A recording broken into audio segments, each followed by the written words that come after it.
이 시간에는 마태복음 강해 17번째 시간으로 누구나 피할 수 없는 시험이라는 제목으로 마태복음 4장 1절에서 4절까지의 말씀을 중심하여 귀한 말씀을 함께 배우도록 하겠습니다. 예수님은 세상에 오실 때부터 헤롯 왕에 의하여 죽음의 위협을 받으셨지요. 그러나 세상 만물의 창조주가 되시고 모든 사람들의 생명의 주권자가 되시는 하나님께서 허락하지 않으심에 아기 예수님은 안전하게 하나님의 보호 아래 성자 하나님이시지만 성부 하나님의 그 보호하심 아래 애굽에서 피신하여 계시다가 이제 나사렛에서 사시게 되죠. 자, 그리고 30여 년 동안의 사생의 시간, 육신의 그 어머니를 10달 동안 품었던 어머니, 그리고 이제 요셉의 그러한 가정에서 태어난 육신의 동생들을 살피면서 30여 년의 세월을 준비의 시간이기도 하셨겠고요. 그렇게 보내신 다음에 본격적으로 공생애라고 하죠. 하나님께서 이 땅에 성자 예수님을 보내신 그 뜻을 이루시기 위하여 본격적으로 사역을 시작하시게 됩니다. 그런데 그 사역을 하시기 전에 가장 먼저 세례를 받으셨고, 우리가 화요일 날 들었던 말씀 16강에서 배웠던 말씀인데, 세례를 받으신 그 의미는 예수님께서 확증하는 그런 사건이었다. 의인이시지만 죄인으로 오시는 그러한 확증이셨고, 또 하나님의 아들로서 우리의 죄를 사하시기 위하여 이 땅에 오신 이러한 것들을 확증하시는, 그리고 하나님이 기뻐하시는 자라 하는 그러한 음성을 들으면서 4장으로 넘어가며 이렇게 시작되죠. 그때에 4장 1절의 말씀입니다. 그때에 예수께서 성령에게 이끌리어 마귀에게 시험을 받으러 광야로 가사. 여기서 그때에란 세례를 받으신 후를 말합니다. 죄가 전혀 없으시고 완전하신 예수 그리스도께서 죄인들이 받아야 할 세례를 받으신 겁니다. 세례를 받아야 할 이유가 있어 받으신 건 아니에요. 즉 세례라고 하는 것은 죄인들이 나는 이제 과거에 대하여 죽은 자입니다. 죄 가운데 태어나서 죄의 씨앗을 뿌리며 그 죄의 열매를 먹음으로 고통을 누리고 기쁨을 누리는 게 아니에요. 고통 속에서 허덕이며 살다가 지옥 불못에 던져질 수밖에 없는 것이 모든 사람들이 처한 운명이죠. 그런데 예수님께서는 전혀 그것과 상관없이, 왜냐하면 죄가 없으시기 때문입니다. 그럼에도 불구하고 세례를 받으셨단 말입니다.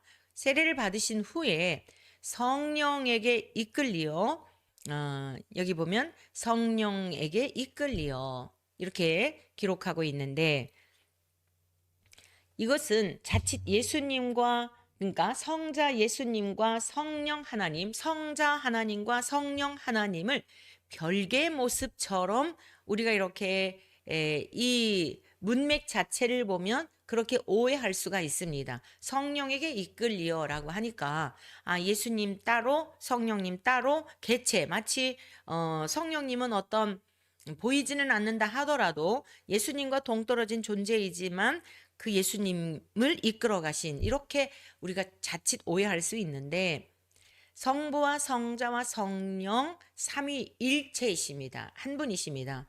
그런데 여기서의 이 말씀을 우리가 그럼 어떻게 이해할 수 있겠는가? 성령에게 이끌리어라고 하는 것을 어떻게 이해할 수 있겠는가?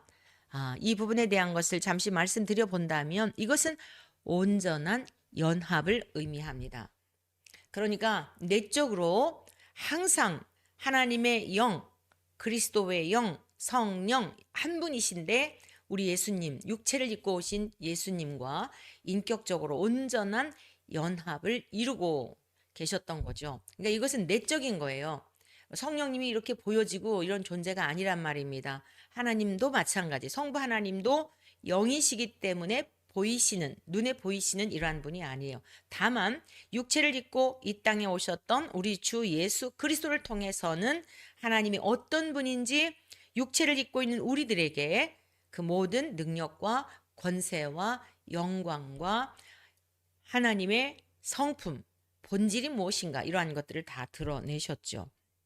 그래서 성령님과 예수님은 뗄래야 뗄 수 없는 온전한 연합의 관계이며 마귀에게 시험을 받으러 광야로 가사 이렇게 말씀하고 있는데 이것은요. 마귀는 결코 절대로 어떠한 상황에서도 예수님 안에 들어올 수 없는 존재예요. 그러니까 이걸 잘 분별하시면 됩니다. 성령에게 이끌리어란 예수님과 인격적으로 전 존재적으로 온전한 연합의 상태를 말하는 것이고 마귀에게 시험을 받으러 광야로 가사라고 하는 것은 마귀는 외적인 외부의 도저히 예수 그리스도 안에 들어올 수 없는 그러한 존재인 것을 이렇게 표현하고 있는 것이에요. 그러면서 13절 에베소서 1장 13절 오늘 저와 여러분들이 에베소서 강의 시간에 배웠었습니다마는 다시 한번 우리가 이 부분에 대한 거 이렇게 생각하는 분들이 계세요. 어떤 때는 내가 하나님의 영에 사로잡혀서 성령의 사람인 것 같은데 어떤 문제들이 있을 때는 마귀에게 내가 그 마귀를 용납하여서 마귀가 내 안에 그래서 마귀의 조종을 받고 있는 양신이 역사하는 사람인가? 라고 하는 자신에 대해서도 그렇게 생각할 수 있고 타인에 대해서도 그렇게 생각할 수 있는데 결코 그렇지 않다는 것을 오늘 예수님이 성령에 이끌리셨고 마귀에게 시험을 받으러 가신 이 사건을 통하여 우리가 다시 한번 성부와 성자의 관계, 성부와 성자와 성령 삼위일체의 그러한 관계와 사역에 대한 것을 이해할 뿐 아니라 오늘을 살아가는 우리들에게 있어서 마귀가 끊임없이 예수님을 시험했던 마귀가 끊임없이 우리들도 유혹을 하거든요. 유혹을 할 뿐만 아니라 우리를 힘들게 하는 게 뭐냐면 어떤 때는 하나님 말씀대로 사는 하나님의 사람인 것 같고 어떤 때는 하나님이 나와 전혀 상관없이 나는 오히려 마귀의 종인 것 같이 이렇게 생각을 하면서 아주 혼란스러울 때가 있다 이런 얘기예요. 그래서 우리가 이 부분에 대한 것을 에베소서 1장 13절에 있는 말씀을 중심하여서 다시 한번 이것은 우리의 구원론과도 같은 것입니다.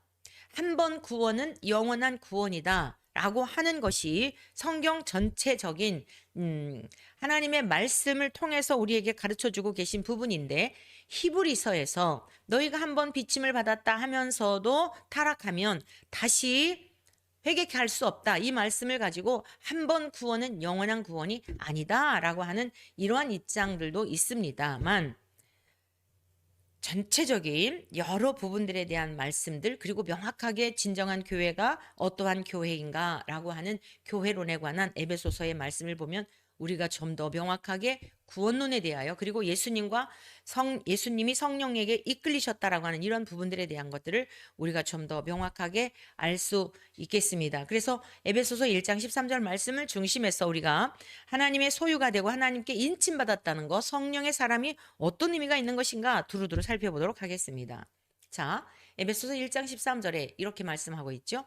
그 안에서 너희도 진리의 말씀 곧 너희의 구원의 복음을 듣고 그 안에서 또한 믿어 약속의 성령으로 인치심을 받았으니 라고 기록되어 있습니다. 에베소서 1장 3절에서 14절까지는 성부와 성자와 성령 삼위 하나님의 사역에 대한 기록인데요. 이 13절 14절의 말씀은 성령 하나님의 사역에 대한 것을 기록하고 있어요. 그래서 자, 우리가 어떻게 구원 얻었는지에 대한 구원의 과정을 잘 나타내 주고 있어요. 첫 번째, 하나님이 우리를 부르신 겁니다. 그 안에서 너희도 진리의 말씀. 자, 저와 여러분들이 누군가를 통하여 교회에 나오게 되었어요. 저 같은 경우에는 모태신앙이고 모태신앙이 아닌 분들도 친구라든가 또 뭐 사랑하는 사람 때문이라든가 뭐 학교 선생님이라든가 이런 주변에 있는 지인들로 인하여 또 거리를 지나가다가 어떤 전도자에 의하여 이제 교회로 나오게 된 것이죠. 그런데 교회에 나옴으로 인하여서 어떻게 되었죠? 진리의 말씀, 교회에 나와서 강단에서 선포되는 진리의 말씀을 듣게 된 거예요. 하나님의 말씀을 듣게 된 거예요. 하나님이 창조주이심에 대한 것을 예배를 통해서 배우죠. 사도신경을 통해 고백을 하죠. 그리고 예수님께서 이 땅에 죄 가운데 있는 우리네 인생을 위해 오셨다는 사실을 배우게 되죠. 사도신경 안에는 그 중요한 교리들이 사실 함축되어져 있어요. 창세기에서부터 요한계시록까지 함축되어 있는 그러한 내용이에요. 사도들이 그러한 신앙을 가지고 있었고 우리들도 사도들이 가졌던 신앙과 그들의 고백을 우리가 전승하여서 오늘 우리가 드리는 사도신경도 사도적 그런 신앙의 고백을 드리고 있는 것이지요. 자, 하나님이 우리를 부르셨어요. 저와 여러분들이 먼저 나간 것 같지만 결코 아니에요.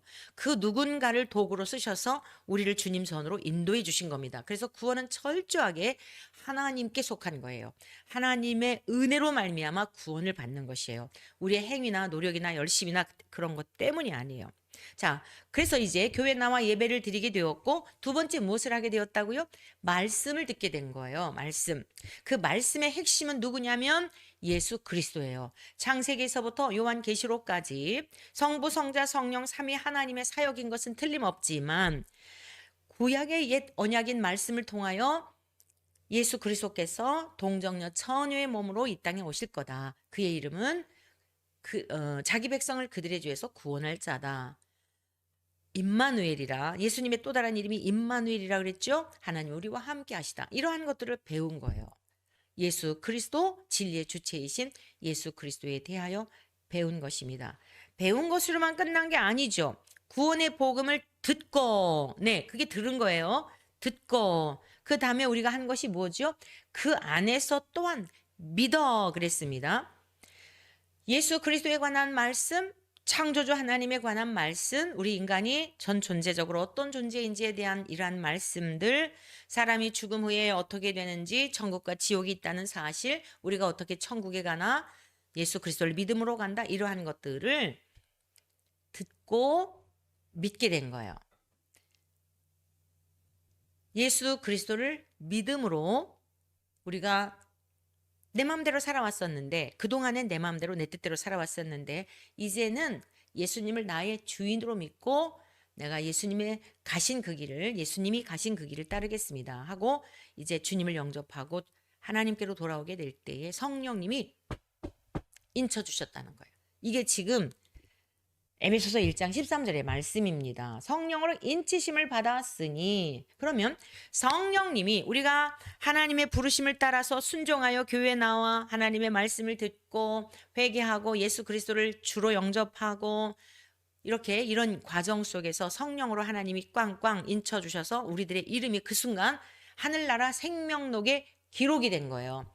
그것을 소유가 되었다, 하나님의 소유가 되었다, 이렇게 표현하고 있는데요. 디모데후서 2장 19절의 말씀입니다.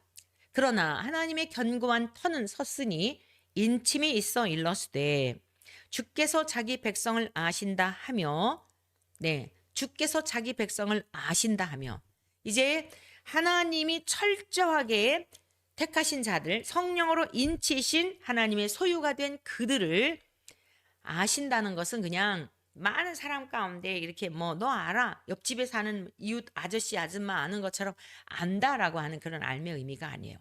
전 존재 자체로 우리의 모든 것을 아신다라고 하는 뜻이에요.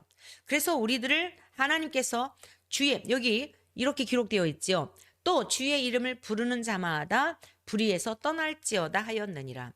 하나님의 소유가 되었고 우리의 소유권이 이전에는 마귀를 졸졸졸졸 따라다니다. 마귀를 따라다녔다는 게 뭐예요? 죄의 성향들, 우리의 의, 각자에게 이렇게 태어날 때부터 유전되어 온 의가 있어요. 우리의 의, 또 교만이 있어요. 절대 자신을 잘못이나 이런 거를 인정하려 들지 않죠. 의도 강할 뿐 아니라 교만하기 때문이에요. 그런데 이러한 우리들이었어요. 그래서 결국 마귀가 가게 될 영원한 지옥 불못에 던져질 수밖에 없는 그러한 존재들이었지만 성령의 인침바가 되어 하나님의 소유가 된 거예요. 우리의 소유권, 우리에 대한 모든 소유권이 법적으로 하나님 나라에 등록이 된 거예요. 그게 성령으로 인치셨다, 성령으로 인쳤다라고 하는 그러한 근거인 것입니다. 그런데 우리가 이렇게 하나님의 소유가 되고 하나님의 자녀가 되었는데 함부로 살 수 없겠죠. 그래서 주의 이름을 부르는 자마다 불의에서 떠날지어다. 하나님을 향한 대적하는 마음, 불경건한 마음, 하나님 앞에 끊임없는 불신과 불순종의 이 쓴뿌리들이 있단 말이에요. 그러니까 하나님의 소유가 되었기 때문에 진짜 우리가 예수님을 믿고 구원받은 게 사실이라면 여러분 이걸 잘 기억하셔야 돼요. 진짜 예수님을 제대로 믿는다면 하나님이 나의 주인이신 게 맞다면 불의에서 떠나야 되는 거예요. 옛 습관으로부터 악습으로부터 옛 생활로부터 떠나야 되는 거예요. 그게 하나님의 소유된 자들의 삶인 것입니다. 그러면 우리가 이렇게 하나님의 소유가 되기까지 성령으로 인침받게 된 근거는 무엇일까요? 로마서 3장 23절에서 24절의 말씀입니다.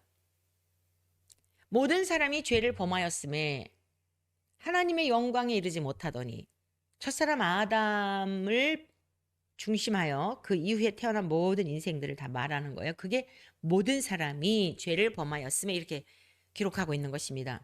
자, 이게 우리 모든 인간의 실상이에요. 죄를 범했기 때문에 하나님과 하나가 될 수 없고 하나님과 연합하는 것은 곧 죽는 일이에요. 죄 상태에서 하나님을 보는 것은 죽음이에요. 그래서 하나님은 예수 그리스도를 하나님과 우리와의 중보자로 이 땅에 보내신 겁니다. 24절. 그리스도 예수 안에 있는 속량, 죄의 값을 지불해 주신 사건, 예수 그리스도의 십자가의 사건을 말하는 거죠. 속량으로 말미암아 하나님의 은혜로, 이 모든 것은 하나님의 은혜예요. 우리가 무엇을 손톱만큼도 얹을 게 없어요. 흔히 이런 말이 있죠. 누가 다 해놨는데 숟가락 얹는다, 이런 얘기 있잖아요. 그 공을 자기에게도 어느 정도 지분을 내가 차지하려고 하는 의도를 가진 사람, 아무런 공적이 없는데 남이 다 해놓은 것에 괜히 자기 이름 걸어가지고 그 영광을 가로채려고 하는 또는 나누려고 하는 이러한 사람들을 보면서 다 된 밥에 숟가락을 얹는다, 이런 표현들을 하잖아요. 우리는 하나님 앞에 그러할 수 있는 어떤 것도 없어요. 그럼 여러분이 목사님, 헌신했는데요. 11조도 잘 드렸는데요. 막 집을 팔아서 성전 짓는데 건축헌금 했는데요. 이런 할 얘기가 많이 있겠죠.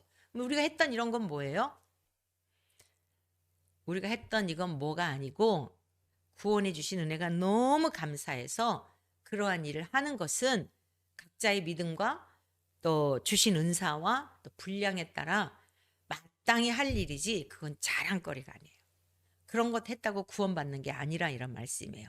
오직 예수 그리스도의 성량으로 말미암아, 그리스도 예수 안에 있는 성량으로 말미암아 우리가 하나님이 거저 주시는 그 선물로서 의롭다 하심을 얻은 자 된 것입니다. 하나님의 소유가 되었어요. 베드로전서 2장 9절 10절에서 이렇게 기록하고 있죠.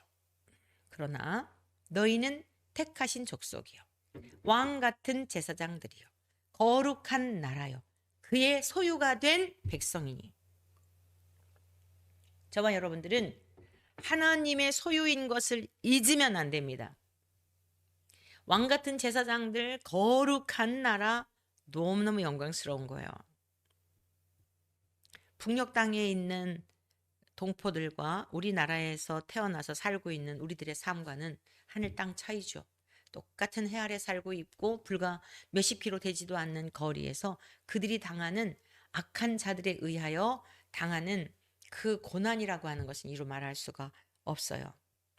어떠한 지역에서 태어났느냐에 따라서 그 경계선에 따라서도 사람들이 받는 대우가 다르다 말입니다. 근데 우리는 거룩한 나라, 구별된 백성이란 뜻이에요. 이 세상에 살고 있지만 세상에 속한 자가 아닌 구별된 백성들이다. 그뿐만이 아니라 하나님의 소유가 된 거예요. 여러분들이 가지고 있는 소지품이 있고 가전제품이 있고 재산에 어떤 것들이 있잖아요. 여러분의 소유를 함부로 굴리나요? 여러분의 소유를 생명처럼 여기는 것들이 있을 거예요. 남성분들은 자동차를 그렇게 좋아한다죠. 자동차가 그럴 수도 있어요. 어떤 사람은 적금 통장일 수도 있어요. 여러분이 막 목숨처럼 아끼는 것들이 있단 말입니다. 어떤 이들에게는 자녀들일 수 있어요. 그런데 우리 모두는 잊으면 안 되는 게 저와 여러분에게 속한 모든 것은 내 것이 아니라 하나님의 소유라는 것을 늘 기억하며 살아야 합니다. 그것은 그에 걸맞게 부르심에 합당한 거룩한 삶을 살아야 하는 것이지요. 자, 그러면서 이는 너희를 어두운 데서 불러내어 어두운 죄 가운데서 불러내어 그의 귀한 빛에 들어가게 하시니에 귀한 빛이 뭐예요? 예수 그리스도예요. 예수 그리스도가 어둠 가운데 참빛으로 오셨어요. 참빛으로 오셔서 우리들을 위해 죽으셨어요. 이거는 이해가 안 되는 스토리예요. 도저히 그것을 또 죽으셨다가 부활하신 예수님을 믿는다고 우리가 죄 용서받고 하나님의 소유가 되고 왕 같은 제사장이 되고 거룩한 나라가 되고 그의 소유가 된 백성, 이게 도대체 이해할 수 없는 내용이에요. 그런데 뭐라고요? 귀한 빛에 들어가게 하신 이에 예수 그리스도 그분이 행하신 일, 우리에게 구원을 주신 일, 이러한 일들을 선포하게 하려 하심이라. 이건 아름다운 일이라는 거예요.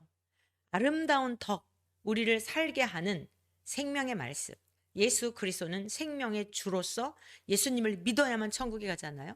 이러한 아름다운 덕을 선포하게 하려 하심이라. 우리를 부르신 이유가 그렇다는 거예요. 소유가 된 우리들이 해야 할 일들에 대한 것을 말씀하고 있어요. 너희가 전에는 백성이 아니더니 이제는 하나님의 백성이요 전에는 긍휼을 얻지 못하였더니 이제는 긍휼을 얻은 자니라. 우리는 하나님의 긍휼을 얻은 자들, 하나님 앞에 긍휼을 입은 자들이에요. 그런데 하나님께서 아들을 대신하여서 피값으로 우리를 사셨는데, 그래서 하나님의 소유 삼아 주셨는데, 성령으로 꽝꽝꽝 인쳐 주셨는데, 어떤 때는 마귀가 들어왔다가 어떤 때는 예수님이 쫓겨나고, 말이나 될까요? 예수님보다 더 높은 피조물이 없어요. 마귀일지라도 마찬가지예요. 예수의 이름 앞에 벌벌 떨어요. 근데 우리가 좀 실수를 하고 넘어질 수도 있습니다. 때로는 방황할 수도 있어요. 그렇다 그래서 그 순간에는 마귀가 지배하고 있고, 그리고 하나님과는 상관없고, 이렇게 자책하고 죄책감을 갖고 신앙에 대하여 회의에 빠지고, 이거 조심하라는 거예요. 왜냐? 그걸 노리는 거거든요, 마귀가. 그래서 아휴, 하나님 믿어도 상관이 없다. 소용이 없다. 내가 옛날에 살던 대로 그냥 막 살아야지. 이게 마귀가 주는 생각인 겁니다. 생각. 항상 기억할 것은 마귀가 역사하는 것은 생각을 통해 역사한다는 거예요. 그 생각을 쫓아버리면, 여러분이 받아들이지 않으면 착상될 수가 없어요. 그걸 받아들이면 여러분의 마음, 인격이 돼버리는 거예요. 그래서 행동하게 되는 거예요. 그래서 죄의 열매를 맺게 되는 거예요. 그리고 그 죄의 열매들을 보면서 기쁨이 없고 평강이 없고 지옥을 사는 거예요. 그리스도 밖에 있었을 때와 똑같은 삶을 살게 되는 겁니다. 이런 원리예요. 자, 그러므로 두 번째 우리가 살펴볼 것은 성령으로 인침을 받았어요. 우리 성령님께서 들랑달랑하는 분이 절대 아니다. 인치셨다고 한다면 우리는 하나님의 소유가 되었다. 두 번째는 안전의 의미가 있는 거예요. 안전한 거예요. 자, 요한일서 5장 18절의 말씀입니다. 하나님께로부터 난 자는 다 범죄하지 아니하는 줄을 우리가 아노라. 그럼 여기서 또 의문이 생길 거예요. 하나님께로부터 난 자가 다 범죄하지 않는다고? 성경에서 말씀하고 있는 죄로 규정하는 가장 큰 죄가 뭐죠? 하나님과 아담과의 관계에서의 불신과 불순종이에요. 하나님이 명하신 말씀을 저버리고 선악과 열매를 먹었죠. 이건 불신과 불순종의 결과예요. 그럼 성경에서 말씀하고 있는 끊임없이 계속적으로 우리에게 묻고 계신 죄의 그 내용이 뭐라고요? 불신과 불순종이에요. 하나님이 나의 창조주시고 예수 그리스도가 나의 생명의 구원자가 되시고 성령님이 내 안에 계시고, 이런 말씀들, 삼위일체적 이러한 신앙으로 우리가 성령의 인침바가 되어 주와 동행하는 자가 되었다고 한다면 이게 하나님께로부터 난 자예요. 다 범죄하지 아니하는 줄을 아노라. 그러니까 범죄하지 않는다. 그러면 사람들은 그 사람은 완전한 사람이야 라는 인식이 있어요. 그런데 어떻게 사람이 죄를 짓지 않을 수가 있어? 어떻게 거짓말하지 않을 수가 있지? 어떻게 남을 미워하지 않을 수가 있지? 그러므로 세상에서는 완전해질 수가 없어. 세상에서는 완전을 향하여 노력할 뿐이지만 절대로 완전에 이를 수 없어 라는 생각을 하는데, 그 생각의 그 바탕에 있는 게 뭐라고요? 윤리와 도덕적인 것으로 완전을 생각한다고요. 윤리와 도덕적인 죄에 대한 것을 아주 전체적으로 생각하고 있다 이 말씀이에요. 그래서 율법적 신앙에서 벗어나지 못하는 겁니다. 여기서 말씀하고 있는 이 말씀, 하나님께로부터 난 자는 다 범죄하지 아니하는 줄을 우리가 아노라. 이 사도 요한의 성령님께서 그의 마음을 감동하셔서 주신 하나님의 말씀이거든요. 하나님께로부터 난 자마다 범죄하지 않는다는 거예요. 근데 누구 특성한 사람만이? 아니요. 다. 그럼 여기서 말씀하고 있는 이 범죄에 대한 그 죄의 항목은 무엇일까요?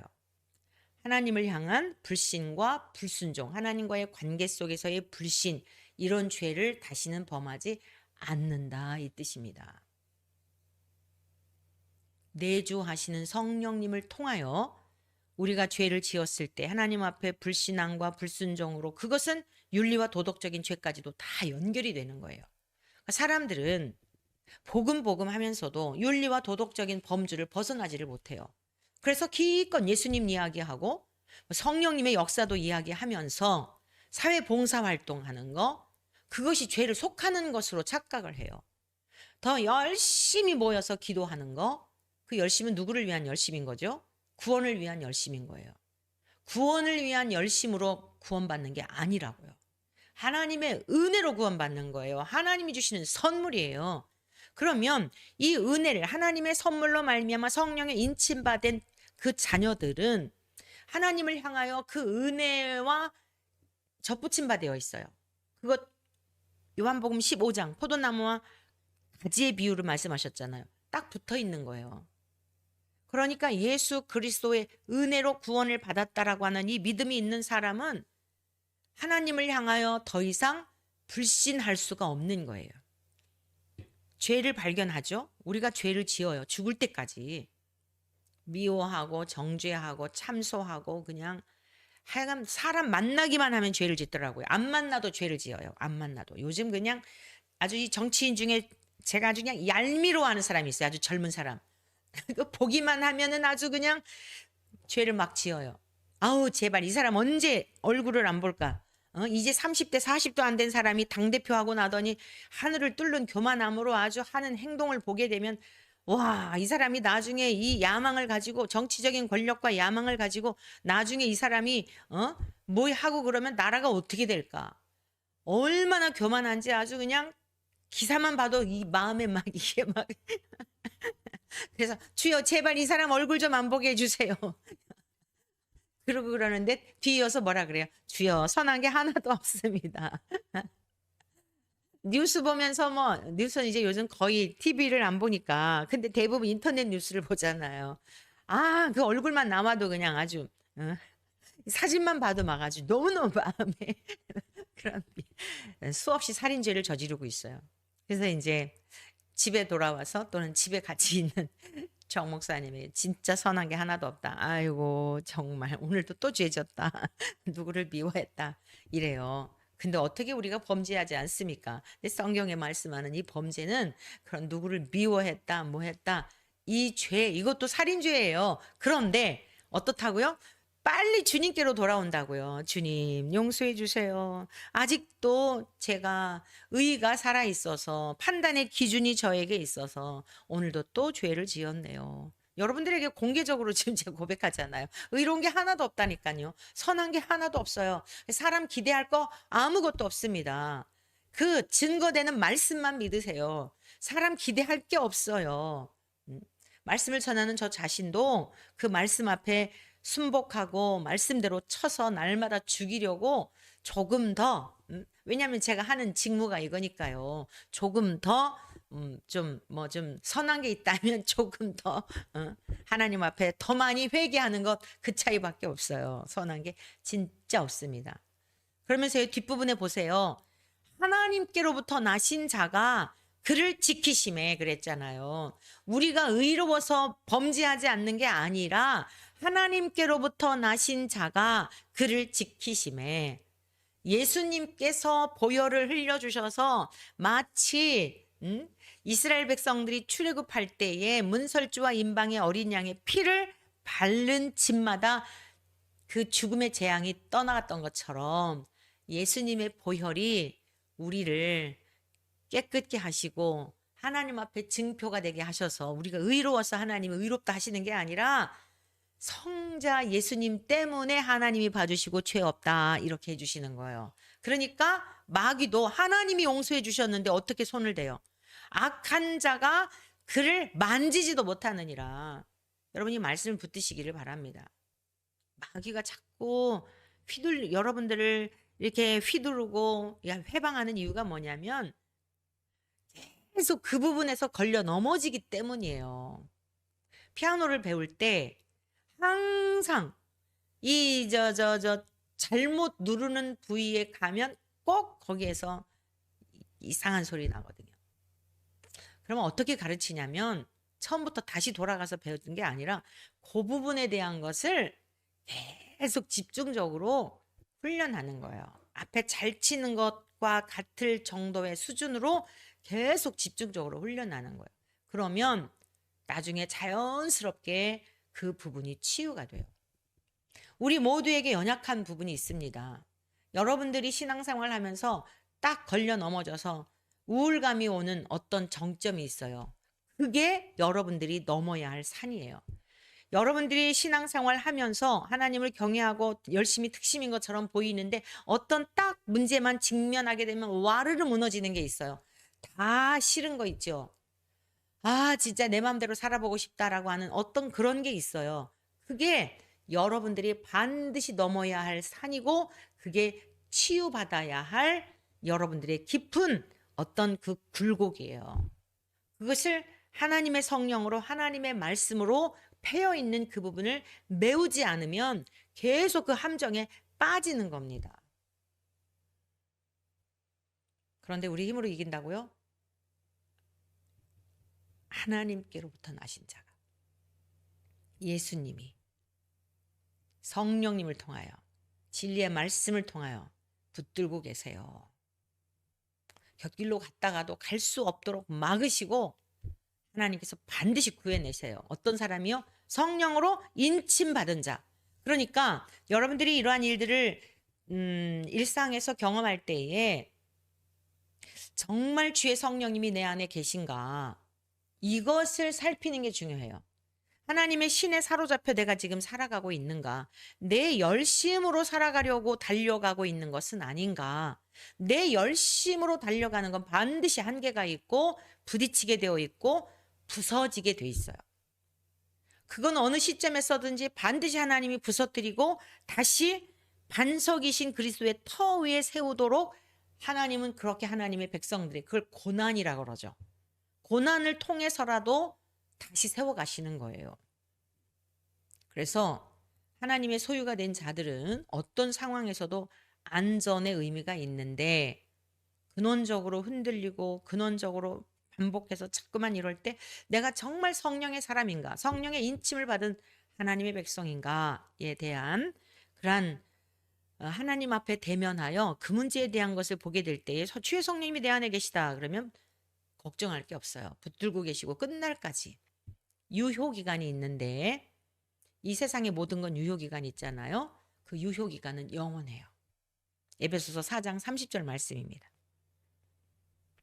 하나님의 성령을 근심하게 하지 말라.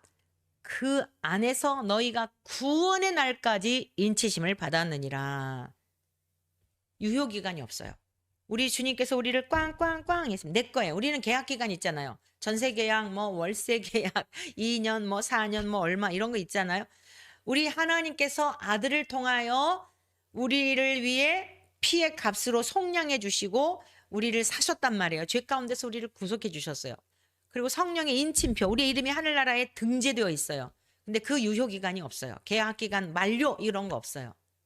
그리고 우리가 넘어져도 악한 자가 만지지도 못하는 까닭은 하나님이 결국 구원해내세요. 건져내셔요. 그래서 유효기간이 영원하다. 없다. 유효기간이 없다. 자, 그러면 하나님은 우리가 하나님의 성품에 대하여 하나님이 어떤 분인지를 이해하는 이유가 그 중요한 게 뭐냐면 그 하나님을 믿습니다 라고 하는 것은 하나님은 변덕스럽지 않습니다. 영원 불변하십니다. 하나님은 완전하십니다. 하나님은 사랑입니다. 공의입니다. 이런 것들을 믿는다는 뜻이거든요. 그러니까 하나님은 완전하시고 영원 불변하신 분인데 너는 내 거야 라고 쾅쾅쾅 소유로 인정해 주셨는데 여러분 그 약속이 변덕스러울까요? 아니에요. 불변해요. 이사야 49장 15절에서 17절 말씀을 같이 보시겠어요? 오직 시온이 이르기를 여호와께서 나를 버리시며 주께서 나를 잊으셨다 하였거니와. 네, 이스라엘 백성들이 고난을 당할 때 말씀이 다른가요? 몇 절 띄우셨어요? 이사야 49장이요. 네. 네, 15절이요. 네네. 15절. 네, 이건 이제 제가 앞부분, 정 목사님께 이거 드린 거는 이제 15절부터 드렸고요. 그 15절에 보면, 여인이 어찌 그 젖 먹는 자식을 잊겠으며, 자기 태에서 난 아들을 긍휼히 여기지 않겠느냐. 그들은 혹시 잊을지라도 나는 너를 잊지 아니할 것이라. 자, 14절에 누가 이 얘기를 하냐면, 하나님이 택하셨던 이스라엘 백성들이 세상에 어떤 민족과 다른 그 특별한 은혜를 입잖아요. 근데 어지간히도 속색이죠. 부유할수록 타락했단 말이에요. 그래서 할 수 없이 하나님께서 이스라엘 백성들에게 이제 징계를 하시죠. 히브리서를 통하여서도 말씀하고 있는 것처럼 징계가 없으면 사생자라 그랬거든요. 사랑하기 때문에 징계를 하시는 거예요. 그래서 때로는 전쟁에 붙이기도 하고 이제 바벨론의 포로로 잡혀가서 70년 동안 고역의 삶을 살았었죠. 다 선지자들이 다 예언한 내용이에요. 근데 그것으로 끝나는 고역으로 끝나는 게 아니라 반드시 회복해 주세요. 그러니까 이스라엘 백성들이 여기서 오직 시온이 이르기를 여호와께서 나를 버리시며 택함 받은 하나님의 백성들이 나를 버리셨다 이렇게 생각한다는 거죠. 어떤 때요? 고난 당할 때. 그런데 하나님이 나를 잊으셔서 이렇게 생각한다는 거예요. 그런데 하나님이 말씀하시기를 15절에 여인이 어찌 그 젖 먹는 자식을 잊겠으며. 여러분 버린 자식일지라도 사는 동안 잊을까요? 자기 태에서 난 아들을 긍휼히 여기지 않겠느냐? 그들은 혹시 잊을지라도. 네, 막 버리는 그런 사람도 있고 그러잖아요. 자식 몰라 이런 시침이 뚝 되는 사람도 있겠죠. 그러나 양심이 다 말해주죠. 잊을 수가 없는 거예요. 그런데 설령 그런 어미가 있다 할지라도 그런 애비가 있다 할지라도 나는 너를 잊지 아니할 것이라. 여러분 이게 하나님의 약속입니다. 이스라엘 백성들을 끊임없이 그렇게 죄를 짓고 범죄하였는데도 불구하고 징계를 통해서도 회개하고 돌이키게 하시고 했던 이유가 뭐예요? 그 고난을 통해서라도 하나님의 사랑으로 품으로 돌아오라고 하는 하나님의 사랑 때문이에요. 자, 16절 말씀 볼게요. 내가 너를 내 손바닥에 새겼고 나는 너의 성벽이 항상 내 앞에 있나니. 성벽이 뭐예요? 성을 이렇게 보호하고 있는 그걸 넘어갈 수 없잖아요. 그 울타리잖아요. 항상 하나님이 내 손바닥에 새겼는데 어떻게 이 손을 잘라내기 이전에는 지금 이렇게 비유적으로 말씀하고 있는 거예요. 너희들을 잊을 수가 없다. 너의 성벽이 항상 어떠한 일들이 있다 할지라도 항상 다 내 앞에 있다는 거예요. 성벽이 무너진다 할지라도 너는 내 앞에 있다는 거예요. 내 손바닥에 새겼다는 것입니다. 내 자녀들은 빨리 걸으며 너를 헐며 너를 황폐하게 하던 자들은 너를 떠나가리라. 너희들이 나를 버리고 배역하여 포로로 잡혀가고 어려운 일을 당하고 한다 할지라도 버려두지 않는다는 겁니다. 너희들이 나를 버렸다라고 생각할지라도 하나님은 생각해봐라. 손바닥에 너희들의 이름을 내가 새겼는데 어떻게 너를 잊겠냐. 너희들의 모든 살고 있는 그 삶의 그 경내에 일어나는 일들도 다 내 앞에 있는 것이다. 사랑하는 성도 여러분, 하나님을 신뢰하시기를 축복합니다. 여러분의 믿음을 의지하지 마시고 우리의 믿음은 불완전해요. 상황에 따라 흔들려요. 끊임없이 흔들립니다. 그런데 하나님의 사랑은 그렇지 않아요. 그 하나님을 믿는 거지 우리를 믿는 게 아니에요.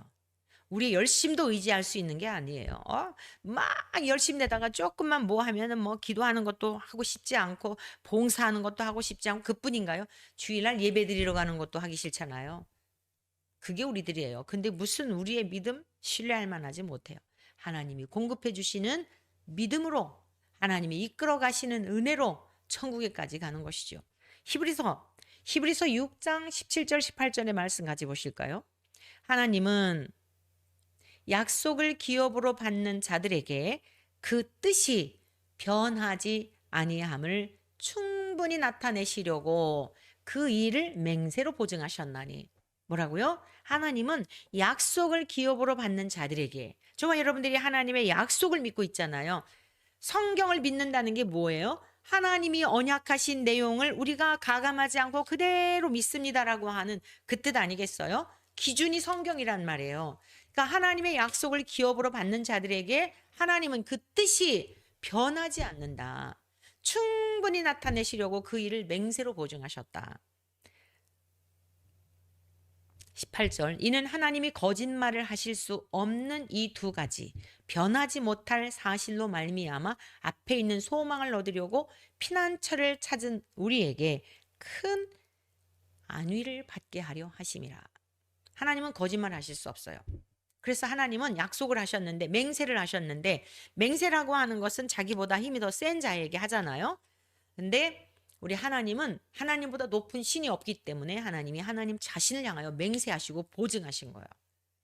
그리고서는 아들까지 보내주시고 아들을 담보물로 주셔가지고 아들이 볼모로 우리의 죄 때문에 대신 죽으신 겁니다. 그리고 성령으로 쾅쾅쾅 인쳐주신 거예요. 근데 어떻게 저와 여러분들이 연약할지라도 무슨 뭐 우리가 착하고 이렇고 뭐 대단해서 우리를 자녀 삼아 주신 줄 아세요? 착각하시면 안 돼요.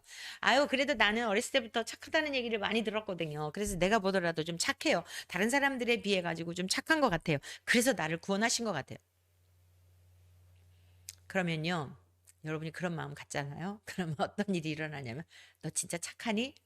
내가 너를 좀 시험해 볼까? 이러셔요.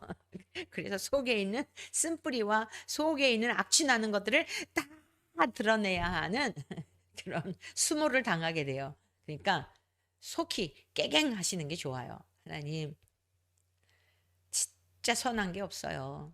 근데 그걸 가식적으로 그러면 다 알아요. 하나님이 먼저 아시고 사람들도 알아요. 착한 척 하는 거. 진짜로 선한 게 없어요. 성령님은 그걸 보게 하세요. 진리의 말씀을 통해. 그래서 겸손하려고 노력해서 되는 게 아니라 잘난 척 할 게 없음을 발견하게 하시는 주님의 은혜로, 네, 겸손도 주님의 은혜로 겸손해지는 거예요. 우리 힘으로 겸손 못해요. 자, 다시 이제 본문으로 돌아가겠습니다. 말씀을 정리해야겠는데, 오늘 이 말씀, 에베소서에 있는 말씀을 드린 이유가 있어요. 예수님께서 공생애를 시작하시면서 마귀에게, 성령에게 이끌리어 광야로 가셨단 말이에요. 시험을 받으러. 누구에게? 마귀에게요. 성령님에게 이끌렸다고 하니까 개체로 생각하시면 안 된다. 앞에서 누가 가고 뒤에 따라가는 것처럼 이렇게 생각하면 안 되고, 성령님과 예수님은 한 분이세요. 내주하시고 온전히 연합의 관계예요. 마귀는 개체와의 관계예요. 광야라고 하는 것은 이 세상을 말하는 거예요. 물론 예수님께서 시험을 받으실 때에 실제 그런 광야에서 이러한 시험을 받으셨던 거, 40일 동안 이제 금식하시고 사역을 시작하시면서 항상 예수님은 우리가 또 본받아야 할 것이 무엇이냐면 항상 무슨 일을 하시기 전에 기도하셨어요. 기도하시고 일을 행하셨어요. 먼저 하신 적이 없어요.